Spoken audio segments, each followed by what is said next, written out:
A arte é tempo e espaço, ou seja, com o passar do tempo, a arte é moldada e reconfigurada de acordo com as concepções da sua época, podendo ser expressada através do teatro, pintura, escultura, poesia, arquitetura e outras formas de expressão. Para interpretar uma arte, precisamos entender o tempo e o contexto no qual a mesma foi inserida.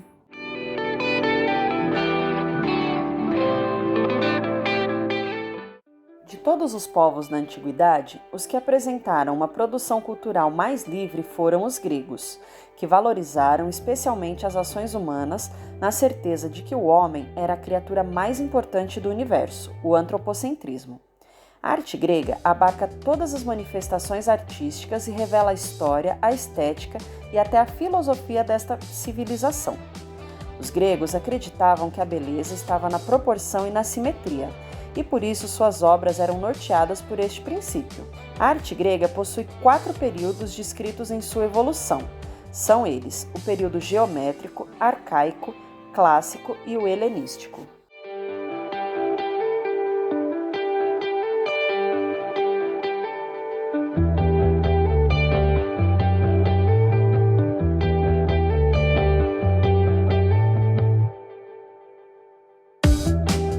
Entre 1100 a.C. a 800 a.C., o período de arte grega ficou conhecido como período protogeométrico, marcando o fim das decorações lineares da Idade do Bronze e o início do uso de semicírculos e círculos concêntricos, especialmente na produção de peças de cerâmica. Também se fazia uso de triângulos, quadrágonos e losangos.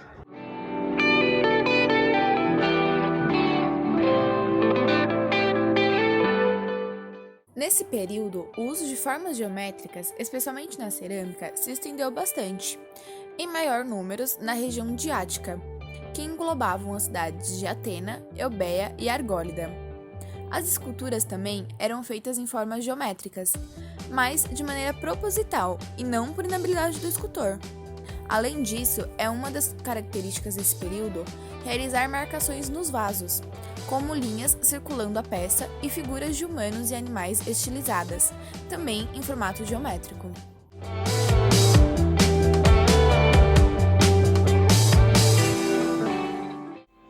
A fase arcaica é mais conhecida pelo início de representações realistas de seres humanos e esculturas monumentais de pedra. Os exemplos dessas representações são as esculturas de couros, representando sempre um modelo masculino em pé e totalmente nu, e core, representando uma modelo feminina, geralmente jovem, em pé e vestida. Uma característica de ambos os tipos de escultura era a presença de um sorriso, conhecido como sorriso arcaico. Nesse tipo de sorriso, os cantos de boca eram feitos levemente curvados para cima.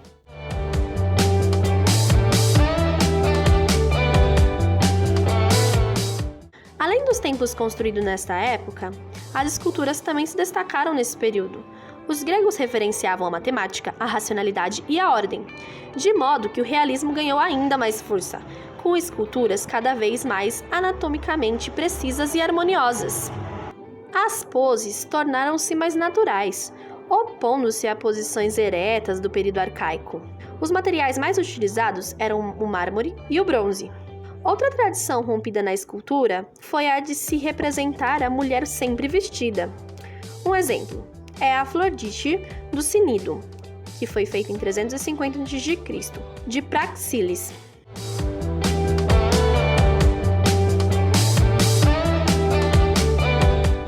Uma mudança significativa que se notou foi na escultura, pois aumentou a tendência de se representar expressões faciais com mais emoção, retratando transtornos psicológicos, emocionais e físicos. Nessa época, a produção artística tende a ser mais energética e mostra cenas heróicas, como Atena, lutando contra um gigante. A arte grega influencia profundamente a romana e, portanto, teria efeitos duradouros em toda a arte ocidental.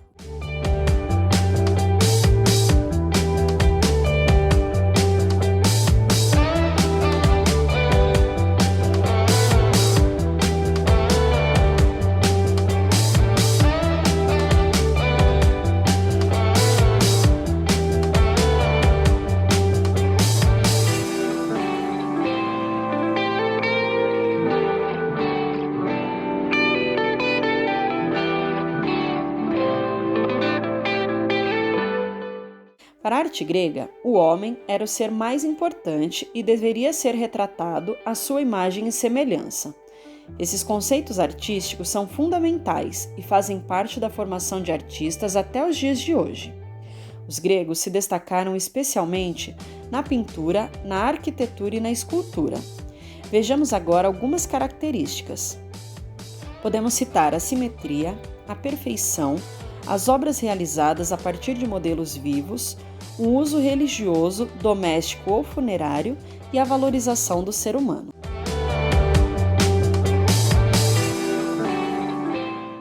Os gregos se preocupavam nas construções com simetria, escala, proporcionalidade, harmonia e são os tempos que constituem a principal realização da arquitetura.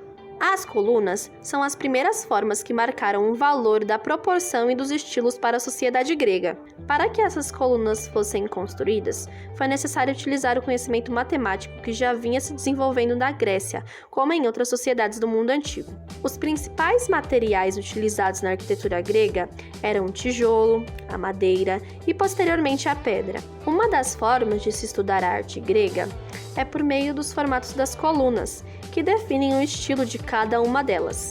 E podemos definir em 3 estilos arquitetônicos gregos. A arquitetura dórico, que é simples, maciço e representa masculino, transmitindo uma sensação de firmeza. As colunas dóricas eram colunas sem base e com extremidade superior mais conhecida como capitel curva.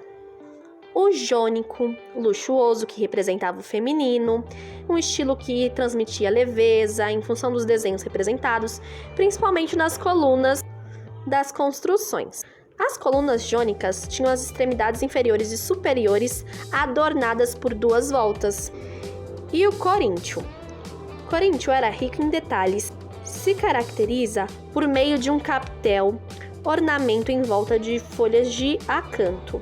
E as colunas coríntias eram uma mistura de estilo dórico e jônico.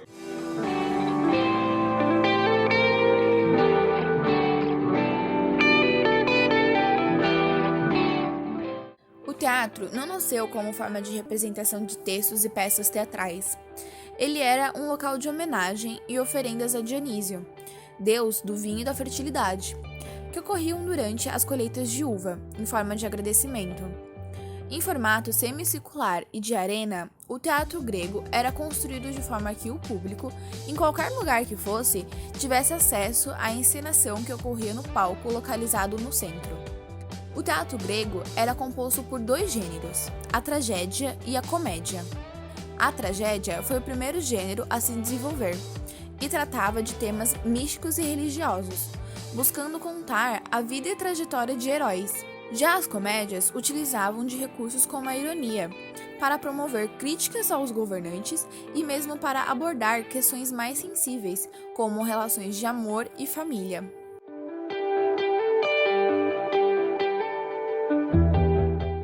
A pintura servia como elemento de decoração da arquitetura e era realizada nos painéis de madeira, que não resistiram ao tempo e por conta disso não possuem grande acervo registrado. E também nas métopas, espaço entre os enfeites do friso. Porém, destaca-se a pintura realizada nos potes de cerâmica, cuja forma de cada um dependia do uso que dele seria feito. Serviam para rituais religiosos, mas também para armazenar água, vinho e mantimentos. A decoração era feita com figuras geométricas, cenas mitológicas ou cotidianas, mas na medida em que se tornavam cada vez mais belos, transformavam-se em objetos artísticos. A pintura grega se dividiu em 3 partes: figuras negras sobre o fundo vermelho, figuras vermelhas sobre o fundo negro e figuras vermelhas sobre o fundo branco.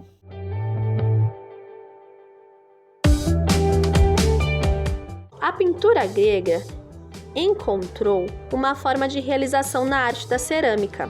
Os vasos gregos são conhecidos não só pelo equilíbrio de sua forma, mas também pela harmonia entre o desenho, as cores e espaços utilizado para ornamentação.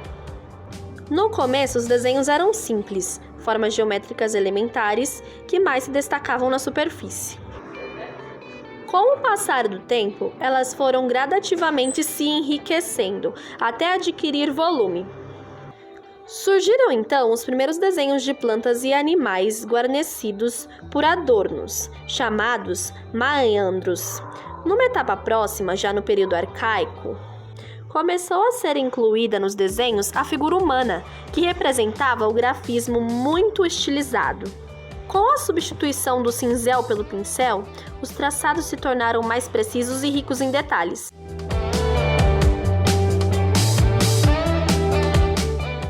As esculturas gregas transmitem uma forte noção de realismo, pois os escultores gregos buscavam aproximar suas obras ao máximo do real, utilizando recursos e detalhes. Nervos, músculos, veias, expressões e sentimentos são observados nas esculturas. A temática mais usada foi a religiosa, principalmente nas representações de deuses e deusas. Cenas do cotidiano, mitos e atividades esportivas, principalmente relacionadas às Olimpíadas, também foram abordadas pelos escultores. Um dos principais escultores da Grécia Antiga foi Fídias, que foi convidado por Péricles para comandar as reconstruções da cidade de Atenas, destruída após a guerra com os persas. As primeiras esculturas gregas, século IX a.C., não passavam de pequenas figuras humanas, feitas de material muito brandos e fáceis de manipular, como a argila, o marfim ou a cera. Essas condições só se alterou no período arcaico, quando os gregos começaram a trabalhar com a pedra. Os motivos mais comuns das primeiras obras eram simples estátuas de rapazes, conhecidas como couros, e as de moças, conhecidas como cores. As figuras esculpidas apresentavam formas lisas e arredondadas, explamaram na pedra uma beleza ideal. Essas figuras humanas guardam uma grande semelhança com as esculturas egípcias, as quais obviamente lhes havia servido de um modelo. Como os artistas gregos não estavam submetidos às convenções rígidas, a escultura pôde evoluir livremente. E assim, Couros foi sofrendo algumas alterações, buscando superar a rigidez das estátuas. As esculturas gregas são até hoje admiradas. Elas representavam o homem como centro do universo e buscam em sua forma representar não só os seres humanos em si, mas também o movimento do corpo humano. No início do seu processo, as esculturas tinham um formato menos natural, mas foram evoluindo para uma caracterização heróica, jovem e bela. Depois, a anatomia humana passou a ser representada com mais detalhes e mais semelhanças. As obras ganharam maior realismo, procurando refletir as perfeições das formas e da beleza humana. E posteriormente ganharam dinamismo, como se percebe no discobolo de Miron. O nu feminino também começou a ser representado, algo até então exclusivo do corpo masculino.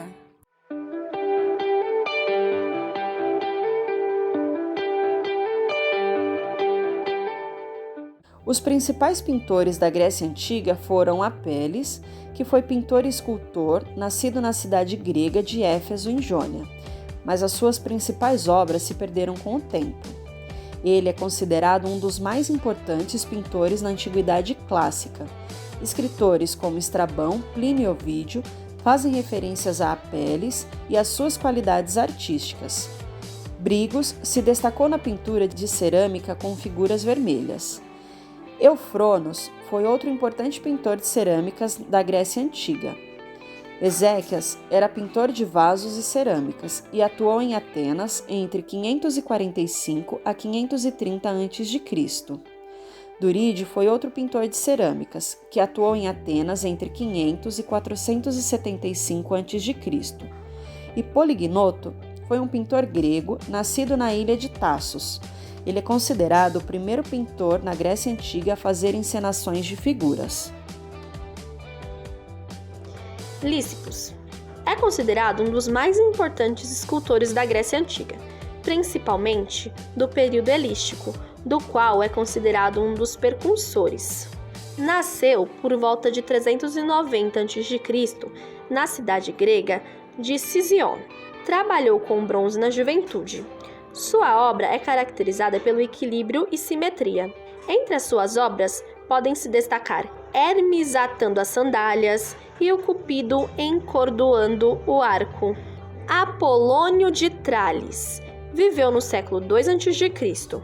era um escultor grego que foi ativo em Rhodes durante o período helístico. Fídias é um importante escultor de estátuas. Entre as suas principais obras estão as esculturas Atena Partenos e Zeus Olímpico. Praxiteles é um importante escultor, principalmente de deus e deusas. É considerado um dos precursores na técnica de alongar as estátuas para dar mais leveza às obras. Uma de suas obras mais conhecidas é Afrodite de Cnido.